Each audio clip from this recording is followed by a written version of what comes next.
For all the latest from the world of motoring, hit that subscribe button and stay connected.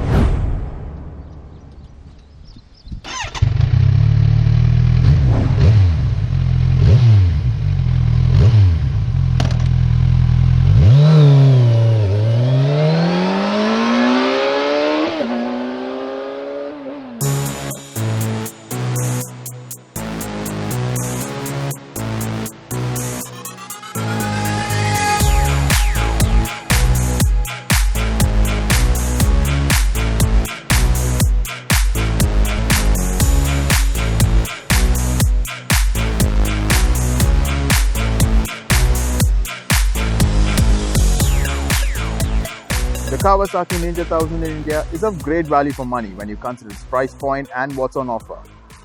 Today we are joined by Govind, who picked up his machine in October 2017 to share his ownership experience. Hi Govind, it's great to have you here. Good morning. So the Ninja 1000 is a very underrated machine according to me. So how has your experience been with it and how did you zero in on this machine? Hi Govind, thanks for having me on this show. It was really nice to be here with you. Yes, I agree with you, rightly said. It's an underrated machine here in India when you compare it to the global market. This bike is very famous in the global market, and in India people don't know what exactly the potential of this bike is. This sits right in between a sports tourer, a sports bike and a tourer. Okay. So that makes it very easy. Like when you're in a beast mode, you can always ride it sportier, and when you're in a touring mode, Total you can sports bike experience and a touring experience. Okay. So when you want to relax and ride, just put the windscreen up and then you can just relax and ride with your friend, family, anybody. It's got panniers and things like that, so it can also take luggage. It's not that you have to be worried about it, because one of the major concerns on a sports bike is where do you carry your luggage. Yeah.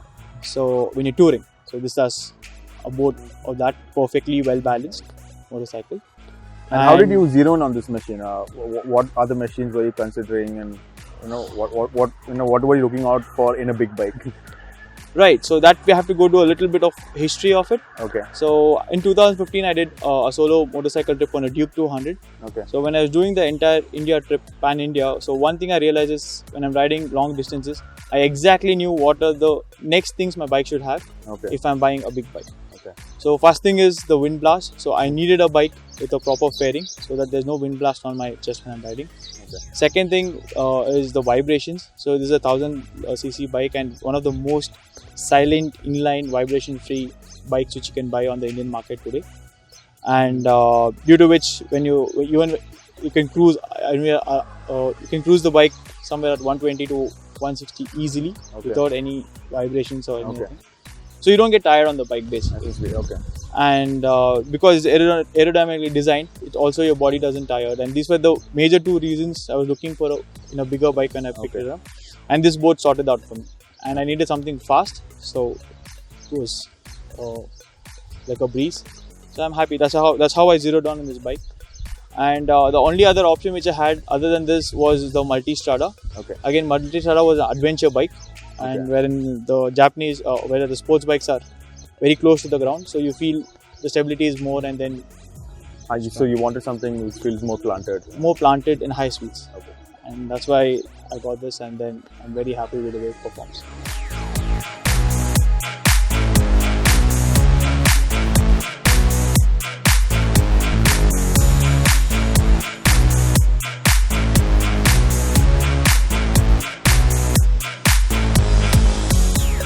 Okay, now let's get into the details. It's at the end of the day, this is a big machine and it's got a 1000cc engine. So how's your experience been within real life conditions? How has the performance been in real life conditions?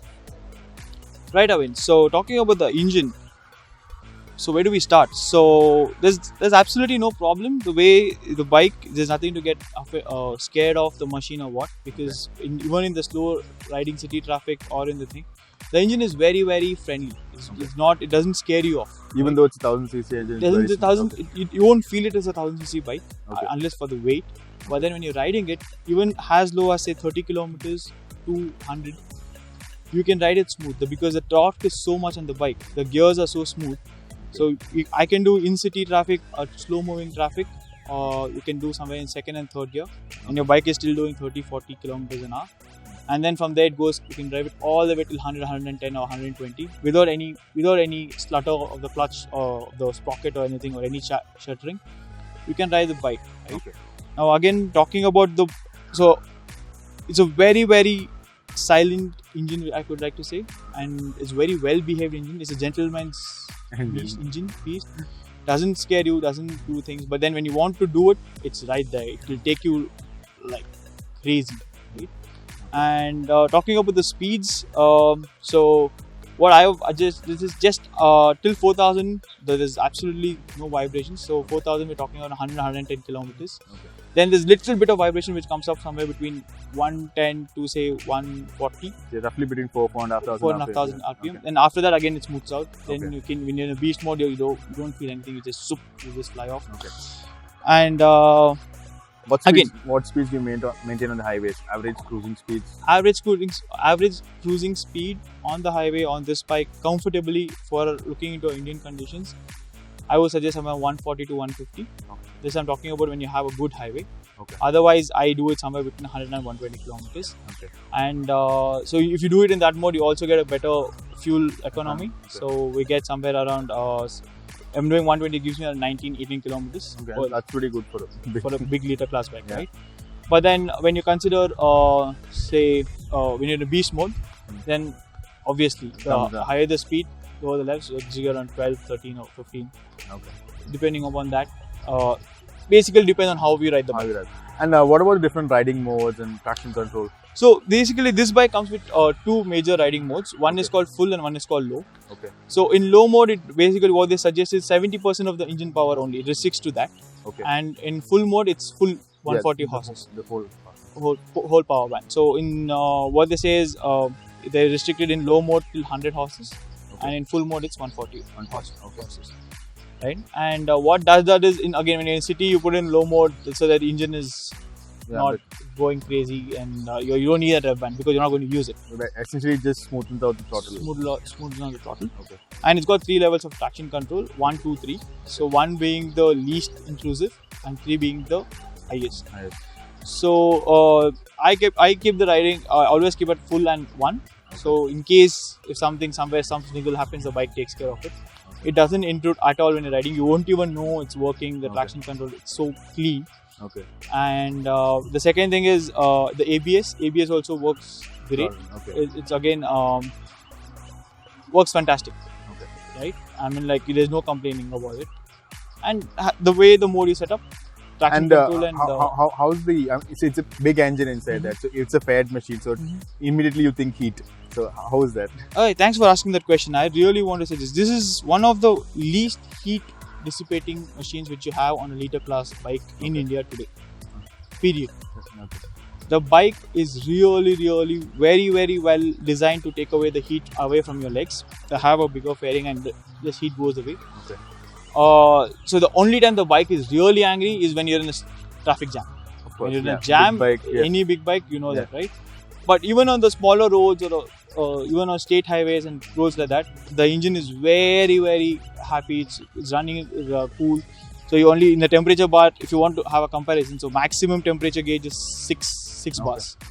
So on the highway, maximum you get is 2 or 3 bars. Okay. So you know the engine is running cool. cool. Yeah. And in Not cities, stressed, yeah. no stress at all. So in cities, what happens is that multiplies very fast. Very fast. So Stop you get and go traffic. stop in 5 bars, Yeah. but still you don't feel the heat because the fan kicks in and the heat is dissipated out. Okay. So when you compare it to all the 1000cc bikes, these are the cooler bikes. These This run runs very cool, cool. Yeah. and you don't feel anything.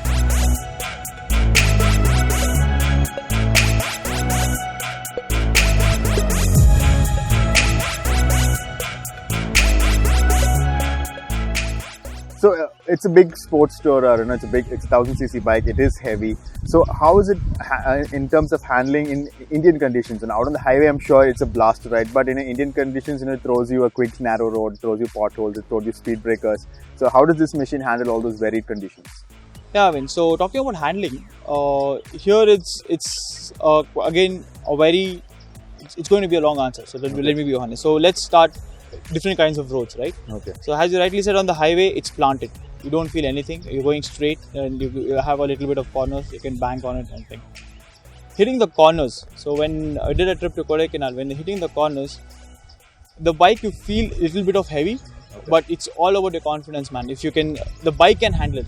Okay. If you throw a corner at the bike will handle it. Okay. But you will be a little scared to do it because you don't know whether it's going to take it or not because it's heavy.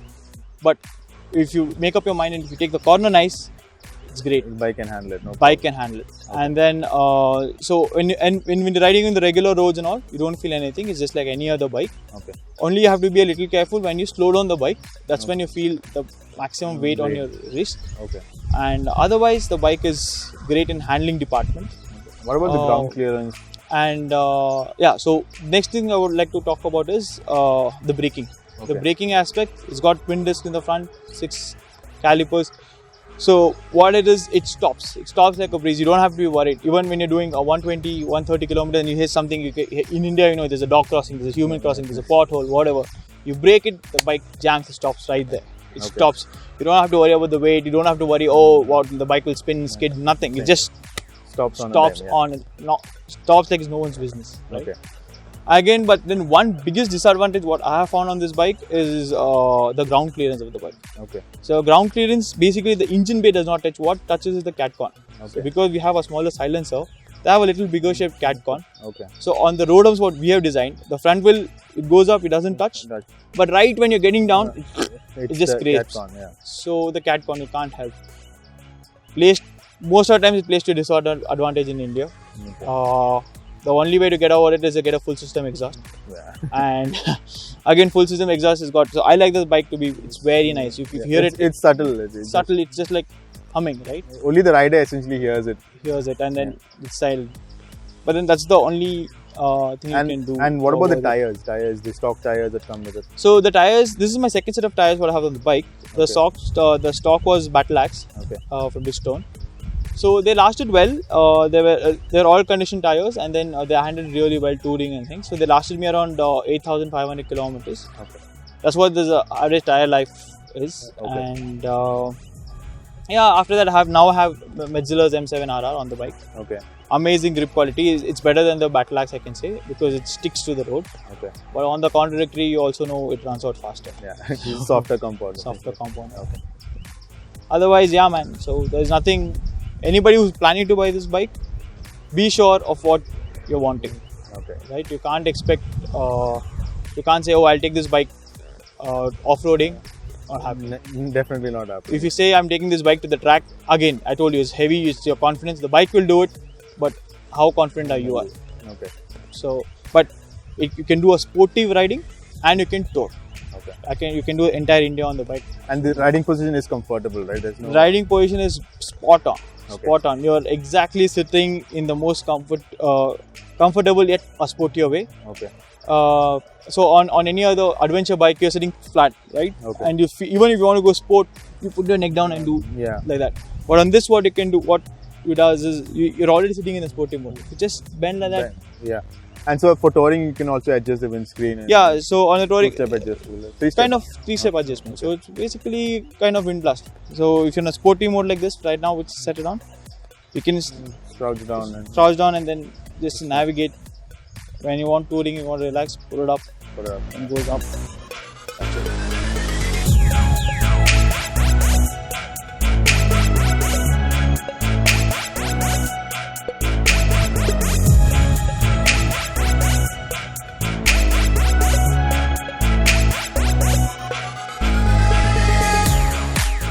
So now, owning a big bike is one thing, but the biggest challenge of owning a big bike is ultimately getting it serviced and getting the right parts on time. So how has your experience been with Kawasaki in terms of ownership experience? Yeah, man. Talking about the service, when you say regular service is good. They can do all the regular stuff correctly. I mean, like there's no hassle there. They can change your oil change. Oil change is done. Your brake pads are changed. Your chain adjustment is done.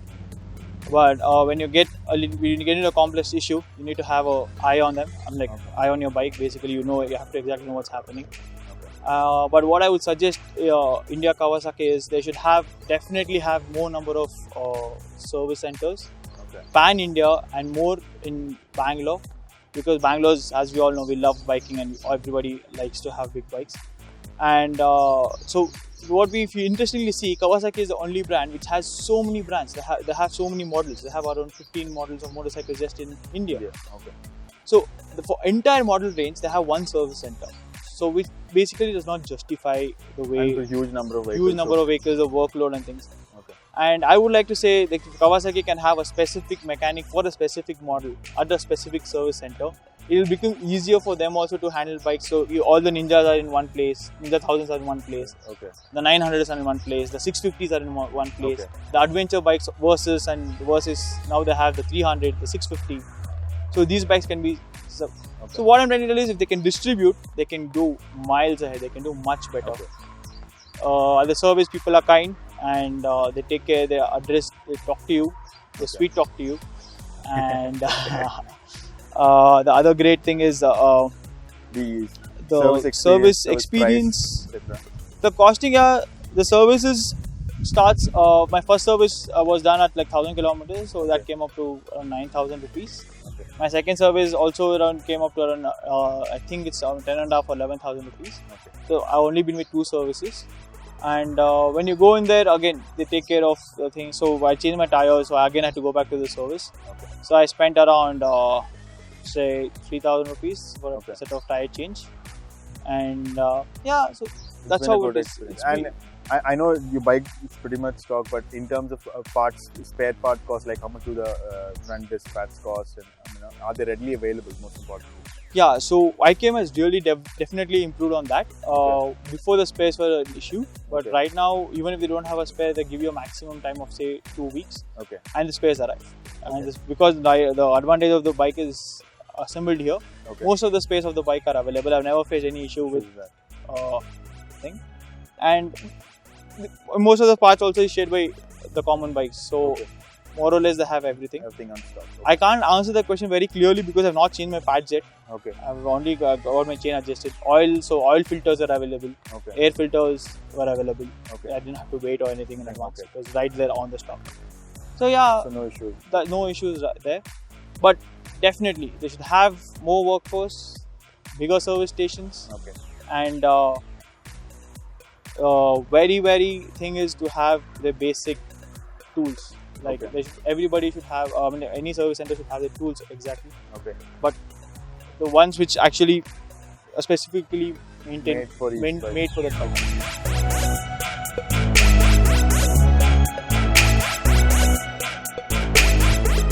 So now, do you suggest any changes or modifications on the bike to make the ownership experience better? Of course, I know I see crash protection, but you owned it long enough now, so you know the minor niggles. So do you suggest any add-ons to make the ownership experience better? So Kawasaki has got this right. If you're looking for a sports bike, in the sports tour, if you're looking at the sports bike, bike is set. You don't need anything else. But when you had a little element of touring, then you would ride some rider essentials, like starting with say the RAM mount for your phones, and then you have to buy this Pioneers separately. And then, so again, the other thing what I have on this bike is the crash guards. And one very important thing, but should, like any person who buys a Ninja 1000 in India, 2 things they should have for sure. Because one is the radiator guard. Small stones hitting your radiator and your radiator getting thing. So that's the first thing which I got on my bike, the radiator guard. And the second thing is the front fender extender, the mudguard extender, which I don't have it on my bike.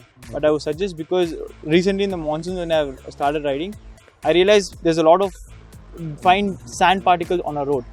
So when it rains, it gets blasted into the inner parts of the engine. In the radiator. Even with the radiator guard, it's still a problem. If you're riding too much in the rain, your radiator will get blocked. So it's better to have the mudguard extender. And radiator guard is a must on this bike. Other than that, man, it's pretty much sorted out. And I have a 12-volt charger, socket. There's a socket. They don't give you the socket, but there's a space provision for it. You need to buy a 12-volt socket, chuck it in. So you have your socket, you have your RAM mount. So your phone. Headlights are all set. There's no issue. Headlights are all set. They have LED headlights. The throw is good. You don't have to worry about night riding or anything. And pretty much you're all set. So Govind, thank you so much for being here. I'm sure a lot of people would like to know more about this machine. I hope a lot of people know a lot more about this machine and pick this up, because I totally love this machine. And I wish you a lot of safe miles ahead, and do share your trips with us. I'm sure you're going to touring a lot on this machine. Yeah, Vin. So I have been touring, as you said. You can follow me on my YouTube channel. It's called Follow My Ride Bro. Okay. Because all my trips I've been vlogging from the time I got this bike and other bikes. So wherever I travel, I make sure I make a vlog. You can follow my channel. And thanks for having me on the show. It was great. It was nice having this conversation with you. I hope it helps all your viewers to make the right choice at the right time. And essentially you can just Google them out. You can find a lot of reviews of the bike. And but nothing like an ownership review. Right, but then I would suggest everybody, you should really know what you're getting into. Don't expect a track bike out of it, and don't expect an adventure comfortable tourer over it. It's the right mix, and it's got this fine line between these both. It can manage these two things very beautifully, and you guys will have fun. Thank you. Thanks, sir.